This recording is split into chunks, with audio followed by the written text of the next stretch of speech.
আসসালামু আলাইকুম প্রিয় দর্শক। অন্য মঞ্চের আলোচনায় আজ আমরা অতিথি হিসেবে পেয়েছি।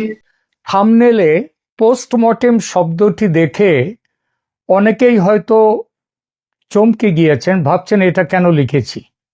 পোস্টমর্টেম শব্দটি ইংরেজি, বাংলা একটা প্রতিশব্দ আছে বটে, সব ব্যবচ্ছেদ।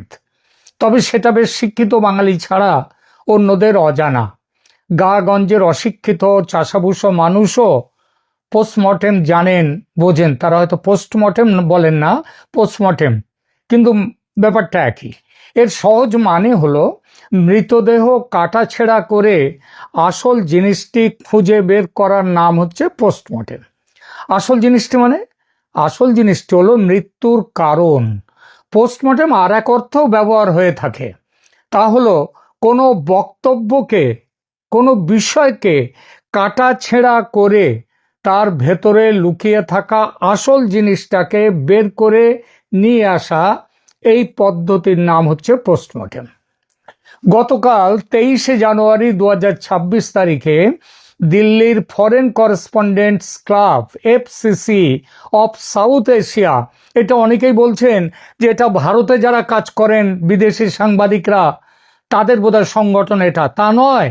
এই সংগঠনটার পুরো নাম হচ্ছে foreign correspondents club of south Asia.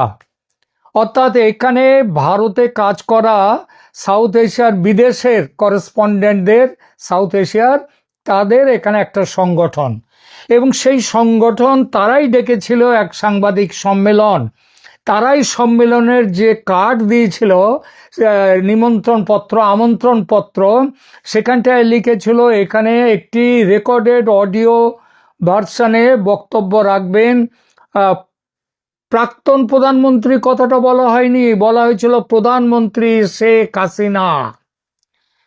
প্রধানমন্ত্রী শেখ হাসিনা, অর্থাৎ এই ক্লাবের প্রেসিডেন্ট, তিনি নিজে সবাইকে এই আমন্ত্রণপত্র পাঠিয়েছেন এবং সেখানে বক্তা হিসেবে শেখ হাসিনার পরিচয় দেওয়া হয়েছে, প্রধানমন্ত্রী শেখ হাসিনা। এই বার্তাটা আপাতভাবে সাদামাটা যেভাবে বলা হয়েছে, অনেকে হয়তো খেয়াল করেননি, আর খেয়াল করেননি বলে এত সব কথা উঠছে যে প্রাক্তন প্রধানমন্ত্রী ইত্যাদি ইত্যাদি বলা হচ্ছে, তিনি সেখানে দেখা করবেন, দেখা দেবেন, এসব কিচ্ছু না। তার আগেই ঠিকভাবেই সব কিছু বলা হয়ে গিয়েছিল।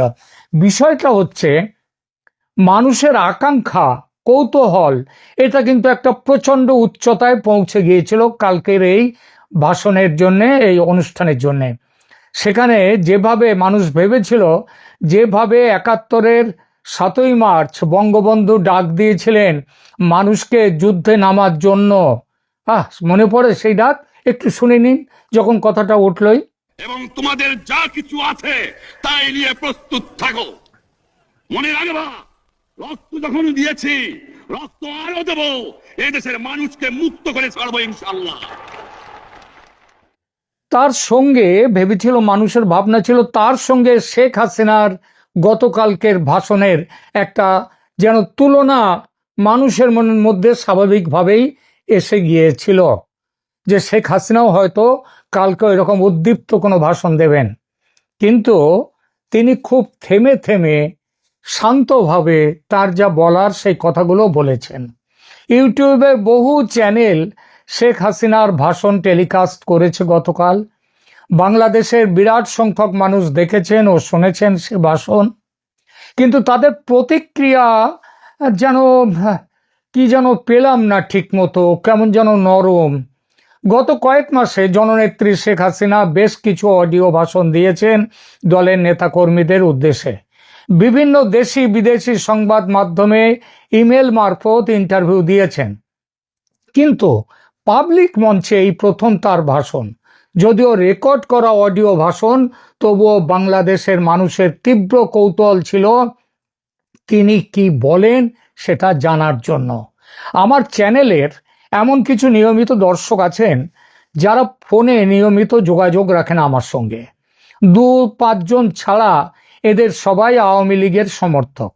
2-3 জন বিএনপি আছেন এবং একজন অতি শিক্ষিত, দাড়ি গোঁফ কামানো একজন অধ্যাপক, তিনি জামাত সমর্থক।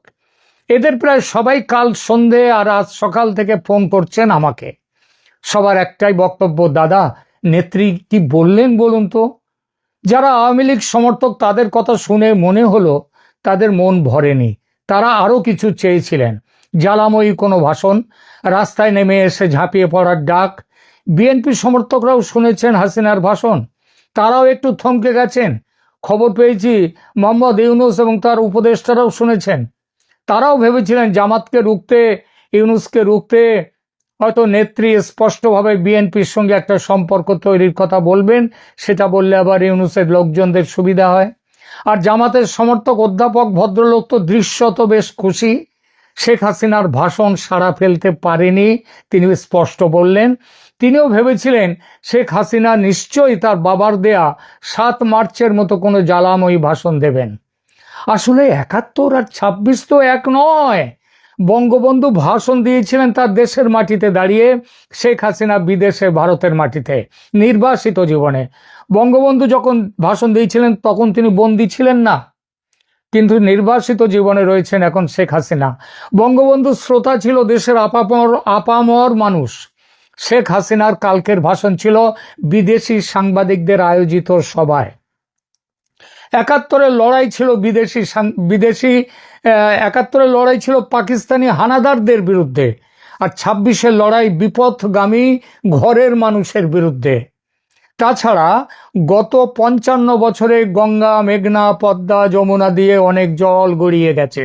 সুতরাং লড়াই বাঁচার লড়াই হলেও সে লড়াইতে অনেক ফারাক। তবু ভাব, ভাষা ও ভঙ্গির বড় সড়ো ফারাক থাকলেও যেটা বলার সেটা কিন্তু ঠিক বলেছেন শেখ হাসিনা। একটু খুঁটিয়ে দেখলে বোঝা যায় সেটা, আর সেটা দেখার জন্যেই এই পোস্টমর্টেম। নেত্রী ইংরেজিতে ভাষণ দিয়েছেন, তার মূল অংশটির সংক্ষিপ্ত বাংলা অনুবাদ করলে এরকম দাঁড়ায়: বাংলাদেশ আজ এক অতল গহ্বরের কিনারে দাঁড়িয়ে আছে। একটি বিধ্বস্ত রক্তাক্ত জাতি তার ইতিহাসের অন্যতম বিপজ্জনক অধ্যায় পার করছে। পুরো দেশ আজ এক বিশাল কারাগার, এক ফাঁসির মঞ্চ, এক মৃত্যু উপত্যকায় পরিণত হয়েছে। কি চমৎকার বাক্যচয়ন!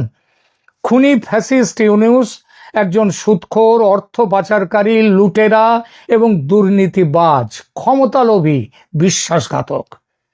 তার সর্বগ্রাসী কর্মকাণ্ডের মাধ্যমে আমাদের জাতিকে আজ রক্তশূন্য করে ফেলেছে এবং আমাদের মাতৃভূমির আত্মাকে কলঙ্কিত করেছে। এই চরম সংকটে পুরো জাতিকে আমাদের মহান মুক্তিযুদ্ধের চেতনায় ঐক্যবদ্ধ হতে হবে। যে কোনো মূল্যে এই জাতীয় শত্রুর বিদেশি সেবাদাস পুতুল সরকারকে উৎখাত করতে বাংলাদেশের সাহসী সন্তান ও কন্যাদের এগিয়ে আসতে হবে। শহীদের রক্তে লেখা সংবিধান রক্ষা ও পুনরুদ্ধার করতে হবে। আমাদের স্বাধীনতা পুনরুদ্ধার করতে হবে, সার্বভৌমত্ব রক্ষা করতে হবে এবং আমাদের গণতন্ত্রকে পুনরুজ্জীবিত করতে হবে। শেখ হাসিনার এই অডিও বার্তার যদি একটি রাজনৈতিক পোস্টমর্টেম বা ব্যবচ্ছেদ করা হয়, তবে এর শব্দ চয়ন, সুর এবং লক্ষ্য বস্তুর গভীরে বেশ কিছু গুরুত্বপূর্ণ ক্লিনিক্যাল বা একদম সেই ডাক্তারির দিক উন্মোচিত হয়। চিকিৎসা বিজ্ঞানের ভাষায় বলতে গেলে এই ভাষণটি ছিল একটি অ্যাগ্রেসিভ রেসাসিটেশন। মৃতপ্রায় রেসাসিটেশন মানে যে যখন কোনো মানুষ তার অজ্ঞান হয়ে পড়ে গেছে, তার জ্ঞান ফিরছে না, শ্বাস চলে যাচ্ছে, প্রায় শ্বাস খুঁজে পাওয়া যাচ্ছে না নাড়ি, তখন তার মুখে মুখ দিয়ে তাকে শ্বাস দিতে হয়, তাকে শ্বাস দিয়ে তার শ্বাস ফিরিয়ে আনতে হয়। এই এই পরিস্থিতিতে আজকে বাংলাদেশে আওয়ামী লীগের তাদের কোনো বাস্তবে সেইভাবে কোনো রকম প্রচার কিংবা তাদের দেখা যাচ্ছে না মাঠে। সুতরাং এই সময়কে মৃতপ্রায় যদি ধরা হয়, এই মৃতপ্রায় রাজনৈতিক অস্তিত্বকে পুনরুজ্জীবিত করার একটা জোরালো চেষ্টা গতকাল এইভাবে অ্যাগ্রেসিভ রেসাসিটেশনের মাধ্যমে করলেন প্রধানমন্ত্রী শেখ হাসিনা। আবার আমিও বললাম প্রধানমন্ত্রী, কারণ তিনি হচ্ছেন ডি জুরে আর ডি ফ্যাক্টো, মানে একটা হচ্ছে বাস্তবের প্রধানমন্ত্রী ডিফ্যাক্টো, আর একটা হচ্ছে খাতায় কলমে আইনত প্রধানমন্ত্রী হচ্ছেন শেখ হাসিনা। আর এখন যারা আছে, যারা ডিফ্যাক্টো প্রধানমন্ত্রী, ওই মোহাম্মদ ইউনূস, তিনি হচ্ছেন ডিফ্যাক্টো, এবং এটা হচ্ছে অবৈধ। এবার তিনি কি করলেন, এই বার্তাটির এই পোস্টমর্টেম রিপোর্টটা আমি একটু চেষ্টা করলাম আপনাদের সামনে তুলে ধরার একটু নতুনভাবে। বক্তব্য প্রথম হচ্ছে এক্সটার্নাল অ্যাপিয়ারেন্স, শেখ হাসিনার যে বাহ্যিক তার যে অ্যাপিয়ারেন্স, তার যে ছবিটা কাল ভাষণের সময় ছিল সেটা দেখুন এবং তার সুর এবং টোনটা ভাবুন। তিনি সাধারণ একটি শাড়ি পরে অত্যন্ত সাধারণভাবে তিনি এসে দাঁড়ালেন, তিনি দাঁড়িয়ে তার ভাষণটা শোনানো হলো। এইটাই তো ছিল। এর মধ্যে থেকে তাহলে বোঝা যায় যে তিনি অত্যন্ত সাধারণ হয়ে কিন্তু খুব দৃঢ় স্বরে তিনি তার বক্তব্য পেশ করেছেন, থেমে থেমে আস্তে আস্তে প্রগাঢ় তার বিশ্বাসের ভেতর থেকে। বক্তব্যের শুরুতেই তিনি বলেছেন অতল গহ্বর, অ্যাবিস, ব্লিডিং, রক্তাক্ত, ভ্যালি অফ ডেথ, মৃত্যু উপত্যকা। এই শব্দগুলির ব্যবহার হচ্ছে একটি হাইপারবোলিক ট্রমা বা চরম একটা আতঙ্কের পরিস্থিতি তৈরি করে। এটা শ্রোতার মনে ভয় এবং অস্থিরতা তৈরি করে। আমার দেশ আজ কোথায় গেছে, কোথায় রয়েছি আমরা, এই বর্তমান পরিস্থিতির ভয়াবহতা বোঝানোর এটা তিনি যেটা শব্দ ব্যবহার করেছেন, চমৎকার মনস্তাত্ত্বিক কৌশল।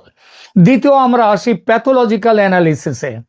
বক্তব্যে ডাক্তার ইউনূসের বিরুদ্ধে যে বিশেষণগুলো ব্যবহার করা হয়েছে তা রাজনৈতিক সমালোচনার সঙ্গে সঙ্গে ইউনূসের ব্যক্তিগত কালো পরিচয়গুলোকেও বিশ্বের সামনে উন্মুক্ত করে দিল। দেশের মানুষ ইউনূসকে সব বিশেষণে আগে থেকেই বিশেষিত করেছে, এবার বিশ্বও জানবে, অর্থাৎ অল আউট লড়াইয়ের ডাক দিলেন।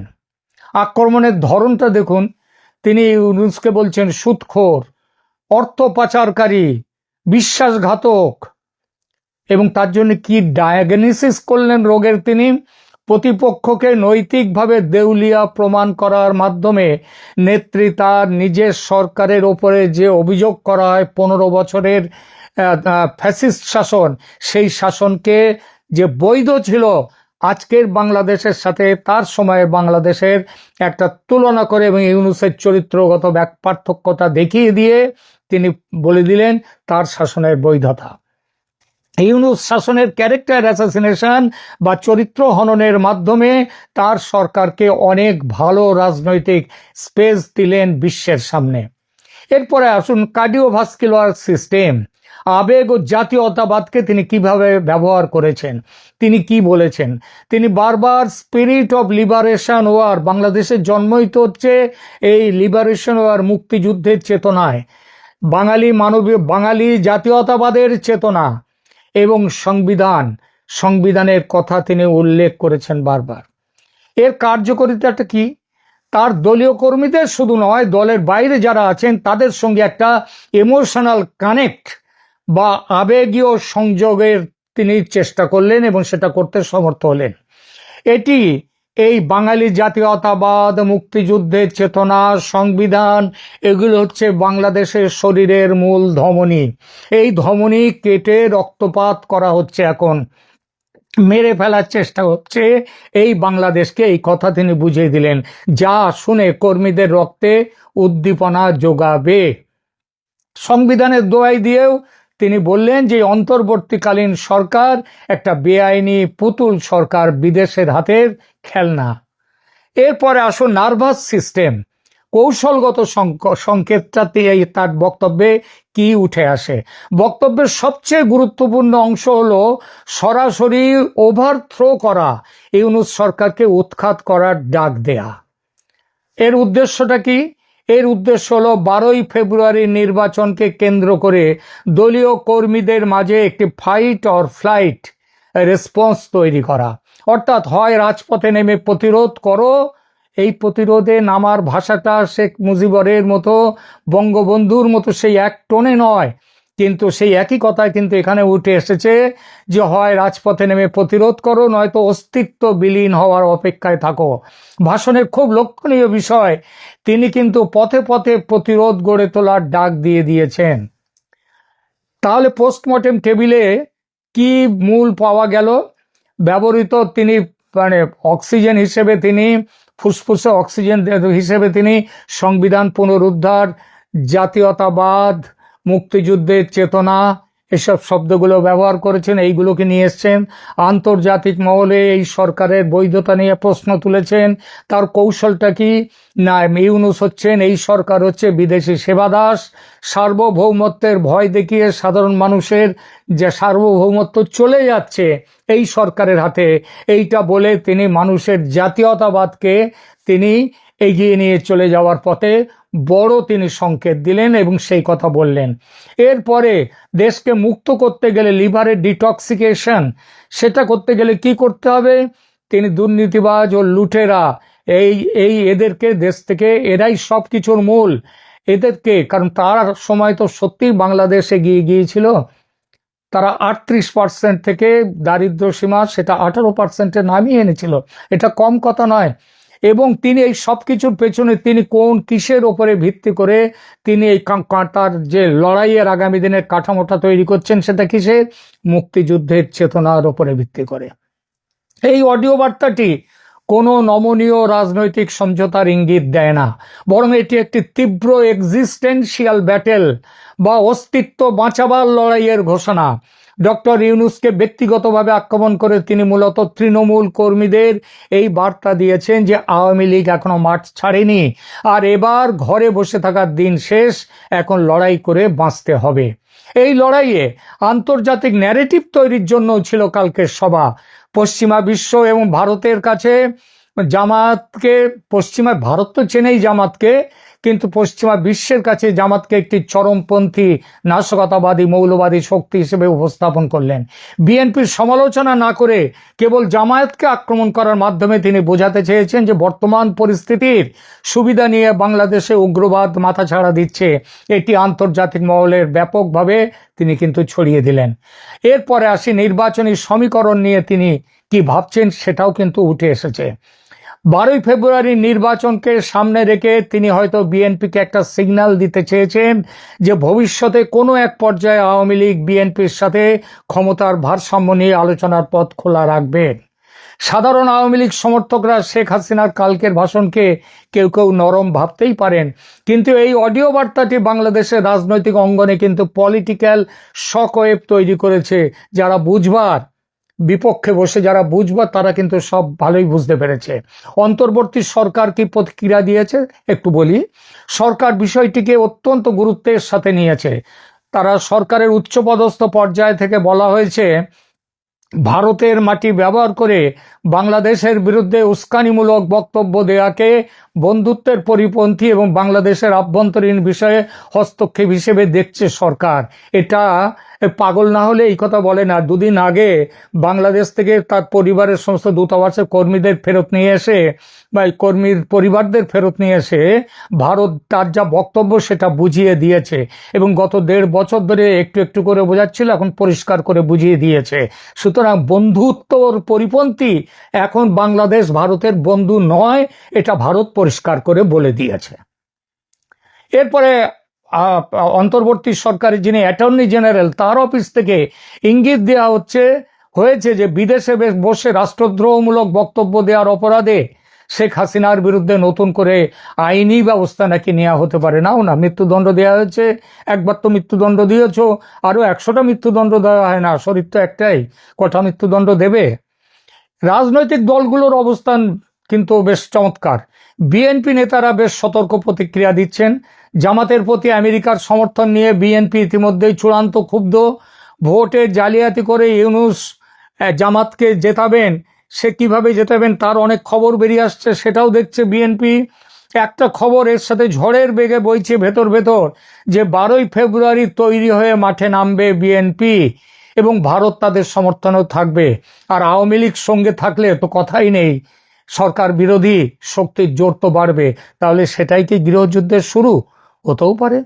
জামাতে ইসলামী, স্বাভাবিকভাবে জামাতের পক্ষ থেকে তীব্র নিন্দা জানানো হয়েছে কালকের হাসিনার এই ভাষণের, এবং দিল্লিতে বসে এই ভাষণ দেওয়ার ব্যবস্থা করে দেওয়ায় ভারতেরও সমালোচনা করেছে।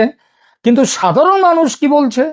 সাধারণ মানুষের মাঝে মিশ্র প্রতিক্রিয়া, কিন্তু এই প্রতিক্রিয়া কিন্তু দেখা যাচ্ছে প্রধানত ইতিবাচক। সাধারণ মানুষ প্রকাশ্যে চিৎকার করে বলছে, এর চেয়ে শেখ হাসিনার আমলে অনেক ভালো ছিলাম।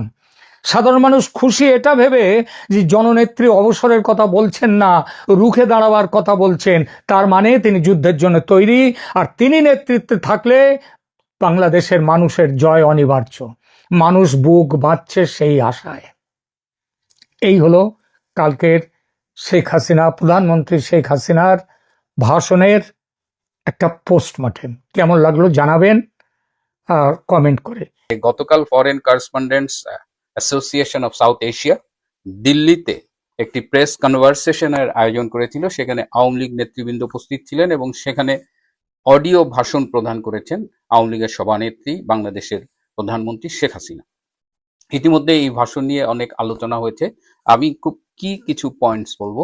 তার আগে আমি একটা জিনিস বলতে চাই যে এবার এই ভাষণটা নিয়ে আমরা কিছু সমালোচনা দেখেছি, যে সমালোচনাগুলো দেখে আমার খুব হাসি পেয়েছে। যেমন কেউ বলেছে যে ভাষণের যে অডিও অনেকটা সাউন্ড ভালো ছিল না, ঠিকমতো শোনা যায়নি।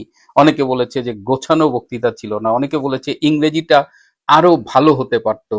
তো এই সমালোচনাগুলো দেখে আমার একটা ব্যক্তিগত অভিজ্ঞতার কথা আপনাদের সাথে শেয়ার করি। আমি যখন পিএইচডি করতে আসছি অস্ট্রেলিয়ায়, সে অনেক আগের কথা, 2001 সাল থেকে, এবং তারপরে আমি দীর্ঘদিন মাস্টারি করেছি, নিজেও 10 জন পিএইচডি স্টুডেন্টের সুপারভিশন কমপ্লিট করেছি। তো যে কথাটা আমি বলতে চাই যে আমাদের যারা সুপারভাইজার ছিল তাদের মধ্যে একটা বিতর্ক আমি খেয়াল করেছি। আমরা যারা নন ইংলিশ স্পিকিং কান্ট্রিজ থেকে আসি, আমরা অনেক ইংরেজিতে ভালো হলেও আমাদের ইংরেজি লেখার মানটা অধিকাংশ সময় যারা হোয়াইট ব্রিটিশ, অস্ট্রেলিয়ান বা আমেরিকান তাদের লেখার তুলনায় একটু দুর্বল। তো এটা নিয়েই যে বিতর্কটা হতো, বলা হতো যে কেউ বলতো যে বাবা তোমার ইংরেজি নিয়ে মাথা ঘামাতে হবে না, তুমি যে রিসার্চটা করেছো সেই রিসার্চটা কতখানি ইম্পর্টেন্ট, সেইটা কতখানি স্ট্রং, সেটা ইম্পর্টেন্ট। আবার এক গ্রুপ বলতো যে না, ইংলিশটাও ভালো হতে হবে। তো একজন সুপারভাইজারের কথা আমার খুব মাথায় গেঁথে আছে যে বাবা, you do your good job, don't think about the language. তো এই যে একজন বাংলাদেশের রাজনৈতিক নেতা, তিনি ইংরেজিতে সঙ্গত কারণেই বক্তৃতা দিয়েছেন, কারণ ওইখানে 300-র বেশি সাংবাদিক আগে থেকেই রেজিস্ট্রেশন করেছিল যে তারা এই ইভেন্টটা অ্যাটেন্ড করতে চায়। কিন্তু যখন এই সংবাদ সম্মেলনটা হয়েছে সেখানে পুরা অডিটোরিয়ামটা কানায় কানায় পরিপূর্ণ ছিল। এর বাইরে ধরেন সারা পৃথিবী থেকে অনলাইনে তো অনেকেই শুনেছে। একটা সময় দেখা যাচ্ছে যে যেটা আমি দেখেছি সেখানে 1 লক্ষের বেশি লাইভ শুনতেছে। সুতরাং লক্ষ লক্ষ মানুষ লাইভ শুনেছে, পরে শুনেছে। তো শেখ হাসিনার ইংরেজি নিয়ে আমার মাথা ব্যথা নেই। এই ভাষণের স্ক্রিপ্টটা যদি আমাকে পাঠিয়ে বলা হতো যে বাবা একটু এডিট করে দাও বা রিভাইজ করে দাও, আমি টেকনোলজি ইউজ করে এটাকে একদম মানে চমৎকার ইংরেজি করতে পারতাম, কিন্তু সেটা আমার কাছে ইম্পর্টেন্ট না। তিনি কথা বলেছেন, অনেকেই হয়তো আবার বলার চেষ্টা করেছেন শেখ হাসিনার ইংরেজি উচ্চারণটা ফরেনারদের মতো হয় না, আমাদের তো হওয়ার প্রশ্ন আসে না। কিন্তু এই যে ভাষণটা তিনি দিয়েছেন, এমন একটা সময় দিয়েছেন, সেই ভাষণের গুরুত্ব আমি তো বলবো যে খুবই সময় উপযোগী একটা ভাষণ তিনি দিয়েছেন। এবং এই ভাষণের কন্টেন্ট নিয়ে আমরা কিন্তু খুব বেশি গভীর আলোচনা শুনিনি। আমি তো খুব মনোযোগ দিয়ে শুনলাম। 5টি দফা তিনি দিয়েছেন। এই দফার আগে এই ভাষণে তিনি ডক্টর ইউনূসকে যেভাবে পোট্রে করেছেন, ডক্টর ইউনূস সম্পর্কে যে কথাগুলো বলেছেন, এই ভাষণটা কিন্তু সারা পৃথিবীতে যারা বাংলাদেশের রাজনীতি নিয়ে এই মুহূর্তে ভাবছেন তারা সবাই শুনবেন, এটা নিয়ে বিশ্লেষণ করবেন। ডক্টর ইউনূসকে যেভাবে তিনি বিশ্বের সামনে উপস্থাপন করেছেন, দেখেন এই ডক্টর ইউনূস নোবেল লরিয়েট, আমাদের কাছে বিশাল একটা মহামানব হিসেবে ছিলেন। সেই মানুষটার ইমেজটা কিন্তু চ্যালেঞ্জড হয়েছে গতকাল। তিনি কি করছেন? তিনি একজন মানি লন্ডারার, বিদেশে টাকা পাচারকারী, তিনি একজন সুদখোর, তিনি একজন খুনি, তিনি একজন ফ্যাসিস্ট, তিনি একজন ভয়ঙ্কর ডিক্টেটর, একনায়ক। এই যে প্রতিটা বিশেষণ যে ব্যবহার করা হচ্ছে তার নামের আগে, এর প্রত্যেকটা কিন্তু ব্যাখ্যার দাবি রাখে। আমি খুশি হতাম যারা এই ভাষণের সমালোচনা করছেন তারা যদি বলতেন যে তিনি যে ডক্টর ইউনূস সম্পর্কে এই কথাগুলো বলেছেন এগুলো সত্যি না অসত্য, আমরা সেই আলোচনাগুলো করি। এবং আমার তো মনে হয় যে এই ভাষণে ইউনূসের যে ইমেজ, এই ডক্টর ইউনূসদের বিষয়টা আপনাদের একটু বলি, এরা কিন্তু খুব স্বার্থপর এবং ব্যক্তি ইমেজ সম্পন্ন। এরা পৃথিবী ধ্বংস হয়ে যাক কিন্তু নিজের ইমেজটা যেন ধ্বংস না হয়, এই জন্য তারা এই যে দেখেন সে লবিস্ট ফার্মের পেছনে মিলিয়ন মিলিয়ন ডলার খরচ করে নিজের ইমেজ বিল্ডের জন্য সে সারা পৃথিবীতে প্রচুর লক্ষ লক্ষ ডলার খরচ করে, সেই ইমেজটা আঘাত করার দরকার ছিল এবং that has been targeted with evidence. এটা মানে শেখ হাসিনার বক্তৃতার প্রতিটা পরতে পরতে কিন্তু আমরা বর্তমান বাংলাদেশের বাস্তবতাকে খুঁজে পাই। সেখানে প্রতিহিংসা নেই, সেখানে জিঘাংসা নেই, সেখানে ইনুসের প্রতি ক্ষোভ নেই, বরং বাংলাদেশের বাস্তবতায় ডক্টর ইনুসকে তিনি উপস্থাপন করেছেন বিশ্বের সামনে। আমার তো মনে হয় যে এই কাজটা অনেকেই অনেকভাবে করেন, কিন্তু শেখ হাসিনা যখন করেছেন ইজ ভেরি ইম্পর্টেন্ট। তিনি বর্তমান বাংলাদেশের অবস্থা তুলে ধরেছেন। পুরো বাংলাদেশটাই আজকে একদম একটা কারাগারে পরিণত হয়েছে এবং বাংলাদেশটা একদম খাদের কিনারে দাঁড়িয়ে আছে। সেখানে মানুষের নির্যাতন, মানুষের প্রতিদিন যে নির্যাতনের মুখোমুখি হচ্ছে, মব সন্ত্রাস, বিচার বিভাগের স্বাধীনতা নেই, গণমাধ্যমের স্বাধীনতা নেই, গণতন্ত্রহীন এই সমস্ত পরিবেশকে তিনি কিন্তু তুলে ধরেছেন। তার প্রতিটা শব্দ এবং প্রতিটা বাক্য, সেটার যদি আমরা এলাবোরেট করি তাহলেই তার ভাষণের গুরুত্বটা অনুধাবন করতে পারবো। তিনি 5টি দফা দিয়েছেন, আপনারা 5 দফা জানেন, কিন্তু আমি তো বলবো প্রথম এবং শেষ দফাটা খুবই গুরুত্বপূর্ণ। তিনি ডক্টর ইনুসের অপসারণ চেয়েছেন, কারণ ডক্টর ইনুসের অধীনে বাংলাদেশে একটি ফ্রি অ্যান্ড ফেয়ার ইলেকশন সম্ভব নয় এবং ডক্টর ইনুসকে অপসারণের মাধ্যমেই বাংলাদেশে গণতন্ত্র পুনরুদ্ধার করতে হবে।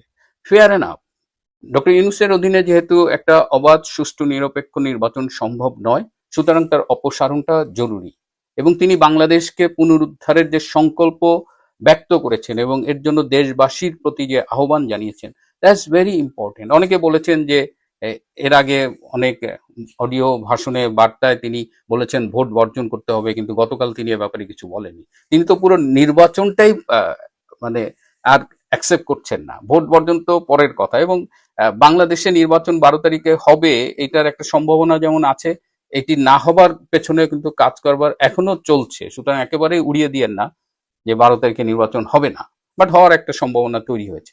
তো এই যে মানে এই প্রথম দফাটা, দ্যাট ইন্ডিকেটস এখন বাংলাদেশের যে গভীর খাদের কিনারে দাঁড়িয়ে আছে, সেখান থেকে উদ্ধার করার জন্য একটি অবাধ, সুষ্ঠু, নিরপেক্ষ নির্বাচন দরকার। সেই নির্বাচনে সবার অংশগ্রহণের মধ্য দিয়ে আমরা একটা বাংলাদেশ, আবার যে বাংলাদেশ আমরা হারিয়েছি 24-এর 5ই অগস্ট, সেই বাংলাদেশকে আবার পুনরুদ্ধার করতে হবে এবং সেই পুনরুদ্ধারের সংগ্রামে প্রথম শর্ত হলো ডক্টর ইউনূসকে অপসারণ করতে হবে এবং এই জন্য তিনি গণতান্ত্রিক, অসাম্প্রদায়িক, প্রগতিশীল সকল শক্তিকে আহ্বান জানিয়েছেন, বাংলাদেশের মানুষের প্রতি আহ্বান জানিয়েছেন। আর অন্যান্য দফাগুলো যেমন রাজপথে চলমান সহিংসতা, নৈরাজ্য, এগুলোর অবসানের কথা বলেছেন।